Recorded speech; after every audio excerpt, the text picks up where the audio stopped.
నిర్మల్ జిల్లా లింగాపూర్ సర్పంచ్ కుమ్మరి రంజిత్ వినూత్న ఆలోచనకు శ్రీకారం చుట్టారు. గ్రామంలో కోతుల బెడద అధికంగా ఉండడంతో చింపాంజీ వేషధారణలో గ్రామంలోని కోతులను తరిమేశారు. దీంతో స్థానికులు సర్పంచ్పై ప్రశంసలు కురిపిస్తున్నారు.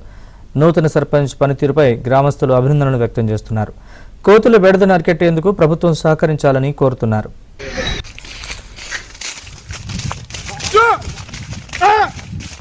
గత 2-3 సంవత్సరాల నుంచి మా విలేజ్లో కోతుల బెడద ఎక్కువ కావడం వల్ల ఇంటింటికి తలకు 50 రూపాయలు వేసి బోన్లు చేయించినా కానీ ఆ బోన్లలో కొన్ని పడుతున్నాయి, కొన్ని పడతలేవు. అవి కొన్ని బెదిరిపోయినాయి. ఇది ఏం చేద్దామనే ఆలోచన మీదకి వెళ్ళి నాకు ఈ యూట్యూబ్లో చూసి ఈ ఆలోచన వచ్చింది. దీని ద్వారా కోతుల బెడద నిర్మూలిస్తా ట్రై చేస్తున్నాము. అందరు గ్రామ ప్రజలు, మా పాలక వర్గం, మా వార్డు మెంబర్లు, మా ఉప సర్పంచ్ కావచ్చు, మా సెక్రటరీ కావచ్చు, మా కార్బర్ కావచ్చు, అందరు సహకరిస్తున్నారు. దీని ద్వారా కోతుల బెడద పోవాలని కోరుకుంటున్నాను.